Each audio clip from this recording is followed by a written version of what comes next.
The most useful thing a person can do is let themselves be underestimated. I know that sounds like the kind of thing someone cross-stitches onto a pillow and sells at a farmer's market. Hang in there.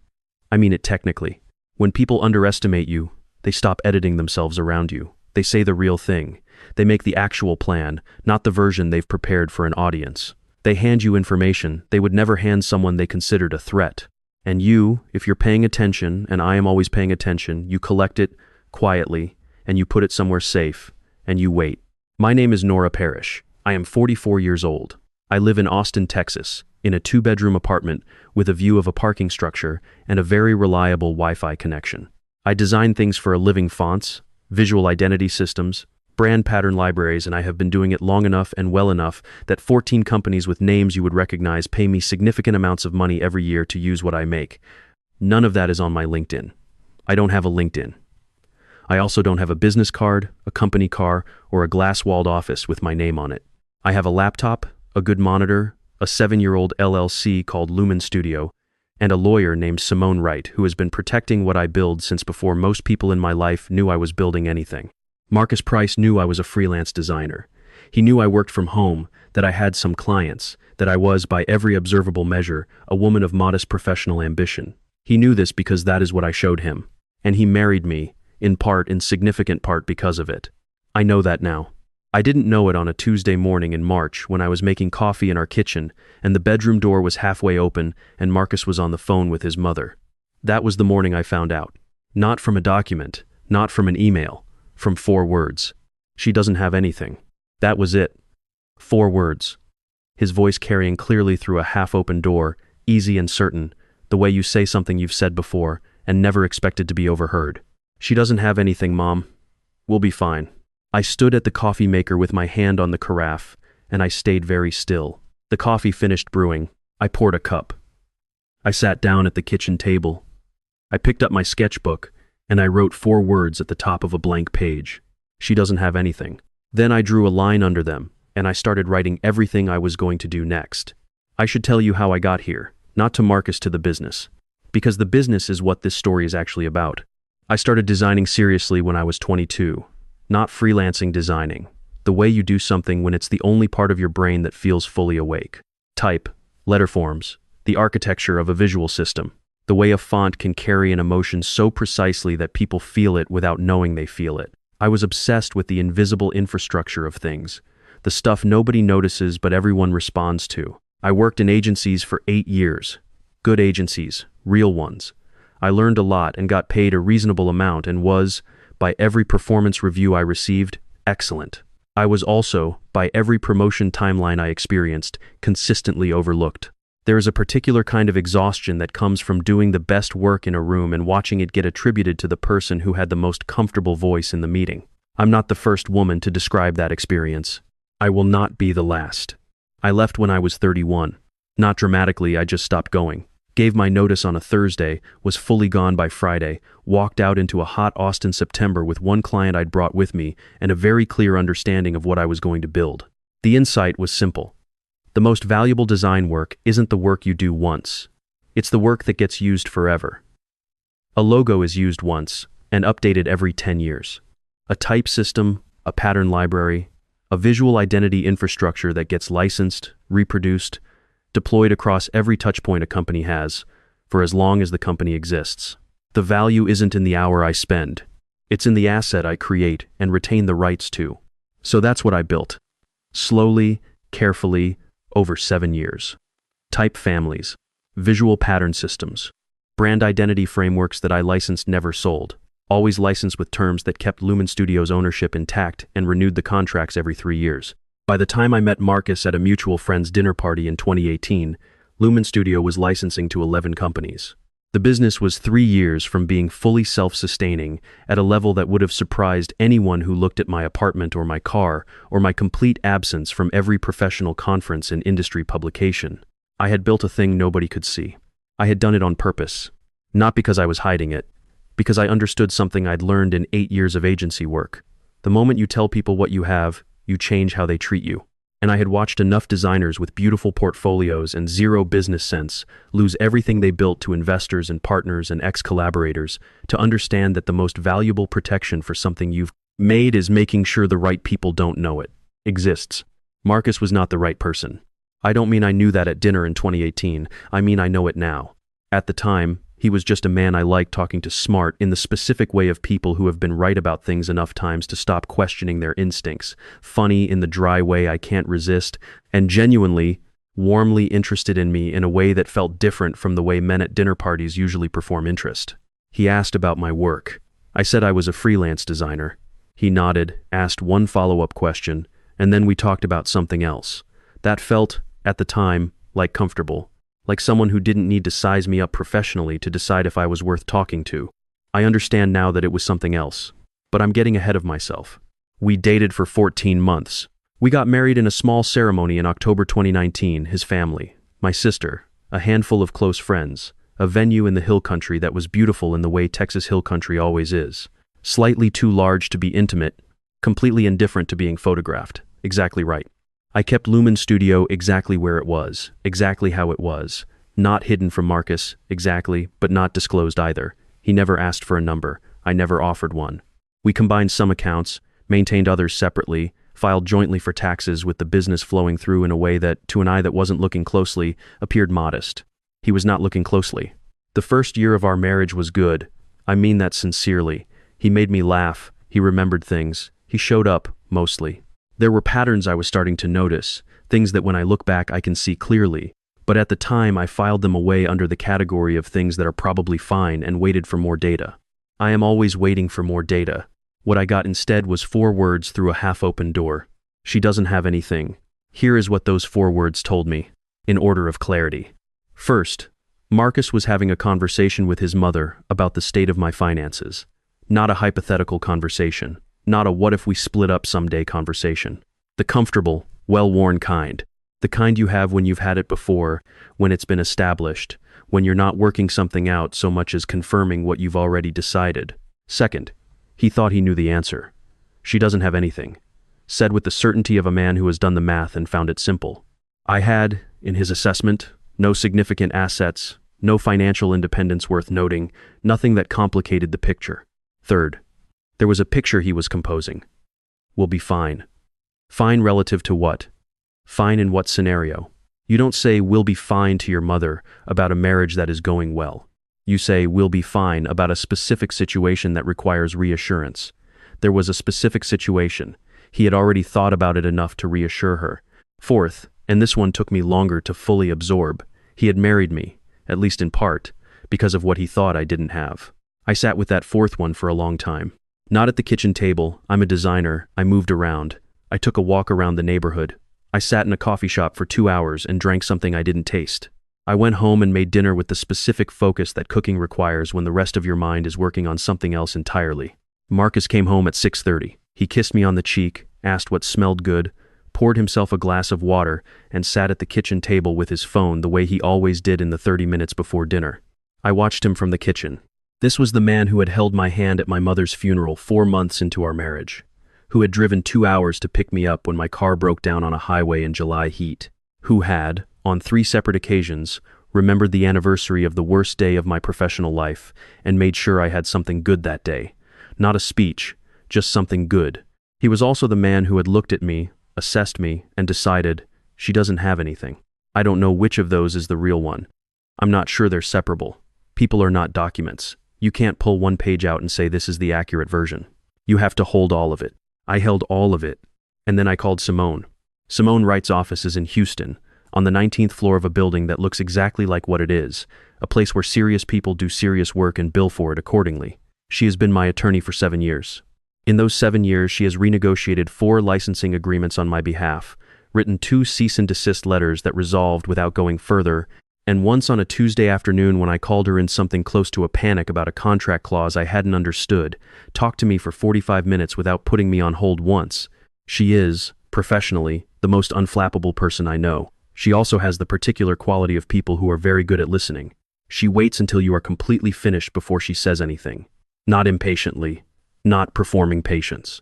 She is just actually waiting because she knows something might be coming at the end of what you're saying that changes the shape of everything before it. I called her the morning after the kitchen conversation. She let me talk. I told her about the 4 words. about the specific certainty in Marcus's voice, about the conversation with his mother, about my read on what it meant.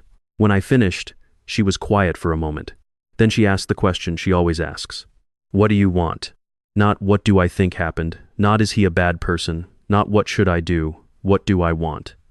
She has been asking me this question for 7 years, and it has never stopped being the right one. I thought about it. I said, I want the record to be accurate. She said, say more. I said, he thinks he knows what I have. He has made decisions, I think significant decisions, based on what he thinks I have.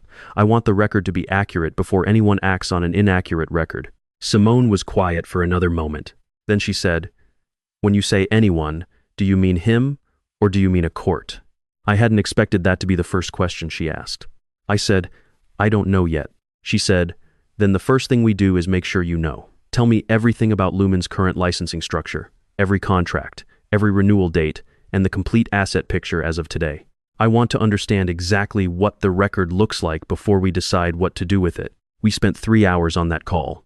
By the end, Simone had a complete picture of Lumen Studio that she had never had before. I had always kept things compartmentalized, and I had something I hadn't had in a long time. The specific clarity that comes from saying something out loud to someone who won't flinch at it. At the end of the call, she said, Nora, I want to ask you something that isn't legal. Go ahead, I said. She said, do you still love him? I was quiet for a moment. I said, I think I love who I thought he was, and I'm not sure yet whether those are the same person. She said, okay, then we take our time. Nothing moves until you're sure. I said, that could take a while. She said, Nora, I've been protecting what you build for 7 years. I know how to wait. I want to tell you what 18 months of patience actually looks like, because I think people hear that and imagine something clean. Something like a chess player who has already seen 40 moves ahead and is simply executing the plan. That's not what it was. 18 months is also 600 days of waking up in the same bed as a man you're not sure about. It's 104 Sunday mornings. It's his birthday and your anniversary and Christmas and a trip to visit his family in Memphis in October, where his mother looked at me the same way she always had, and I understood for the first time what she was actually seeing. I kept showing up. I cooked dinner and went to his company events, and laughed at his stories and asked real questions about his work. Not performing, actually being there. Because the moment I stopped, the moment he sensed even a single degree of shift in temperature, everything changed, and Marcus was perceptive in the specific way of people who have built their life on reading a room. He would have noticed. But I also worked. Every morning from 6 to 9, before he was awake, I sat at my monitor and I built. Simone and I had 3 strategy calls over those 18 months. Each one moved something.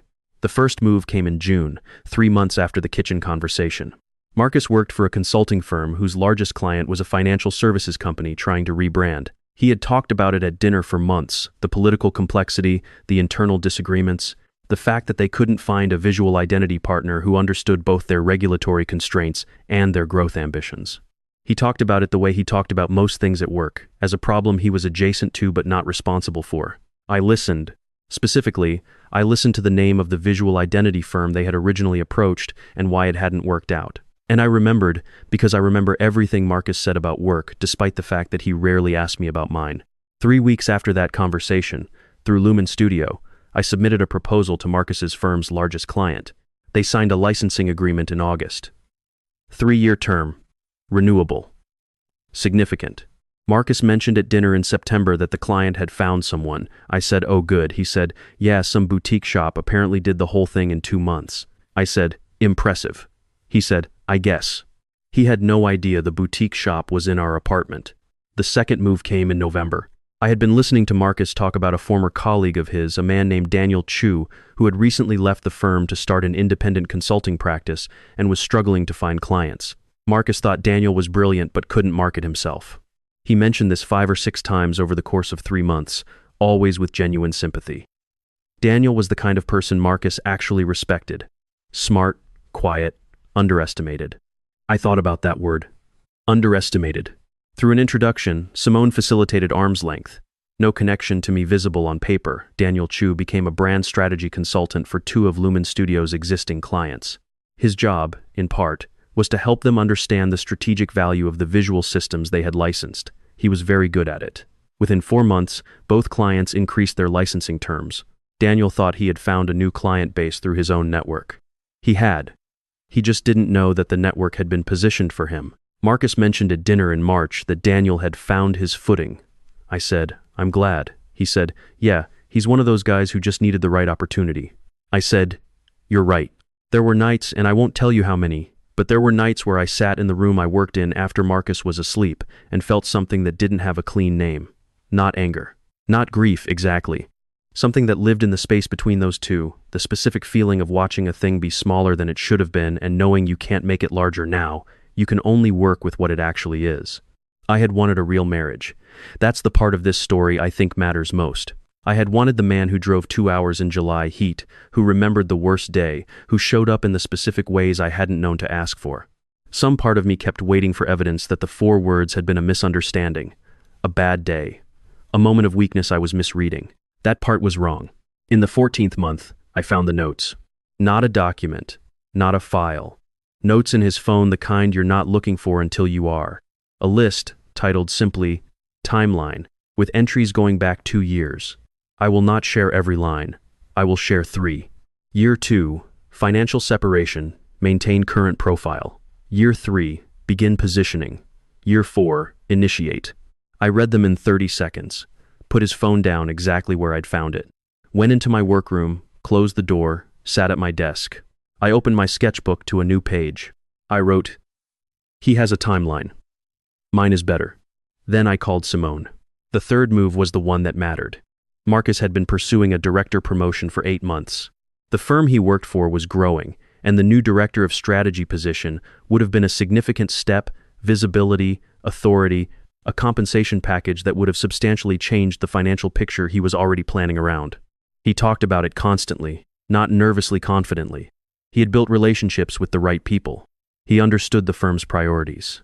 He was, by his own assessment, and by the assessment of the colleagues he mentioned, the obvious choice. The firm's new director of strategy position required presenting a strategic vision for their own brand development over the next 5 years. Internal rebranding. Client-facing identity refresh. The works. They brought in 3 outside partners to evaluate capability and fit. One of those outside partners was Lumen Studio. Simone filed the proposal. I never put my name on it. The firm's internal review committee, including the senior partner who was making the director decision, spent 3 weeks evaluating the Lumen proposal. It was, I will say without false modesty, the best work I had done in years, because I knew this firm. I had been listening to Marcus describe it for 2 years at dinner. I understood its blind spots, its aspirations, its politics, the gap between how it presented itself and how it wanted to be seen. I had been sitting across the table from the briefing document for 2 years and nobody had thought to ask. Lumen Studio was selected. 3-year engagement. The announcement went out on a Thursday. Marcus came home that evening looking like a man who had received news he was still processing. He sat at the kitchen table. I made tea. He was quiet for longer than usual. Finally, I said, "You okay?" He said, "They gave the director role to someone else, and they brought in an outside firm for the brand work, some boutique." I said, "I'm sorry. That's disappointing." He said, "Yeah." I set his tea in front of him. He picked it up without looking at me. I went back to the kitchen and stood at the sink for a moment. The boutique was at the kitchen table. I let that sit in my chest for exactly 1 second. Then I rinsed my mug and went back to work. I told Simone in February that I was ready.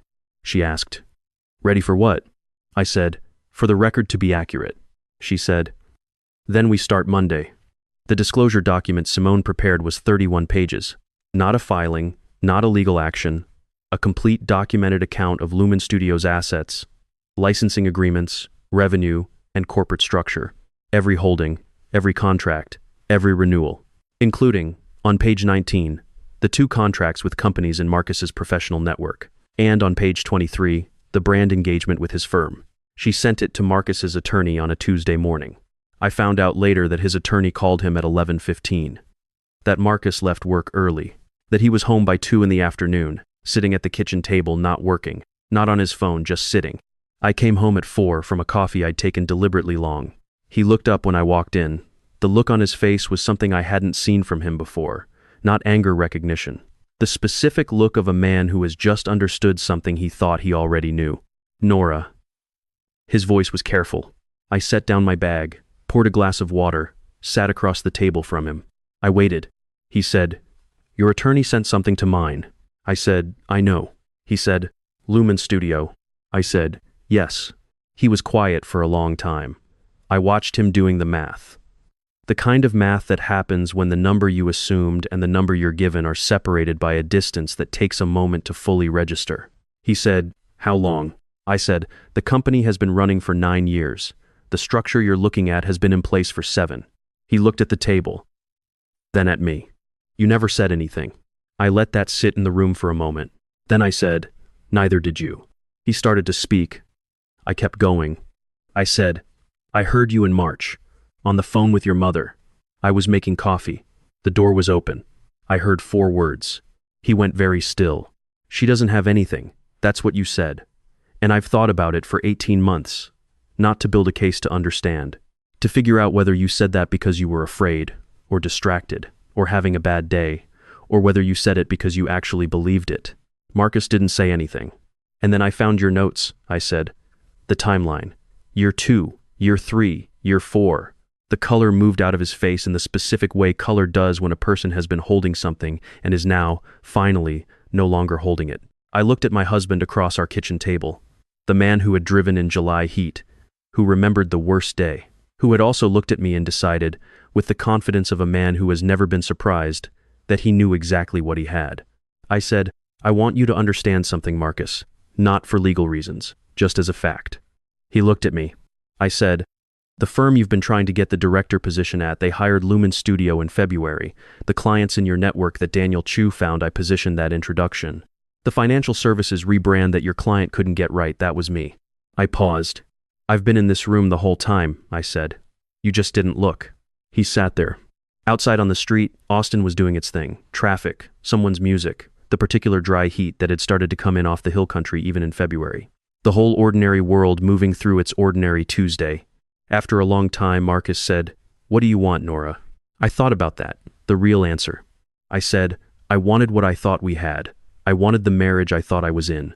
But you were planning something else, and you planned it in a way I wasn't supposed to know about, and I did know about it for 18 months, and I made my own plan. I paused. I don't want to fight, I said. I don't want a settlement dispute. Lumen is Lumen. What's mine is mine. The rest, whatever was ours, we can figure out cleanly. But I needed the record to be accurate before anything else happened. Because someone was planning to act on an inaccurate record, and I wasn't going to let that happen. He was quiet for a long time. Then he said quietly, I underestimated you. I looked at him. Yes, I said. You did. I stood up, picked up my sketchbook from the counter where I'd left it that morning. I'm going to my sister's tonight, I said.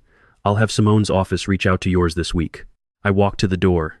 The Austin afternoon hit me when I stepped outside. Bright, warm, completely indifferent to everything that had just happened inside. I stood on the sidewalk for a moment. I exhaled. Not triumph, not grief. Something quieter than both. The specific feeling of a thing that has been unresolved for a long time, finally resolving not the way you wanted, but the way it actually was, which is the only resolution that lasts. I opened my sketchbook. I turned to the page where I had written, 18 months ago. She doesn't have anything. I drew a single line through it. Then I walked to my car. The papers were filed in April. Simone handled it. It was, by all legal accounts, straightforward. Lumen's assets were Lumen's, the marriage's shared assets were separated equitably, and Marcus had no claim to anything I'd built before or during the marriage, because I had never obscured it, only declined to broadcast it. The distinction mattered legally. It also mattered to me in a way that wasn't legal at all. I want to be honest about what I'm not certain of. I'm not certain I was right to spend 18 months building instead of confronting. There is a version of this story where I knock on the bedroom door that March morning and say, I heard you. And maybe that conversation goes somewhere real. Maybe the notes on his phone are something I could have misread. Maybe 18 months of quiet planning is its own kind of deception, and the person I was protecting myself from is not the only person who was operating from a plan instead of a relationship. I've sat with that. I'm still sitting with it. What I'm certain of is simpler. I built something real. I protected it. When someone tried to act on a false version of what I had, the true version was ready.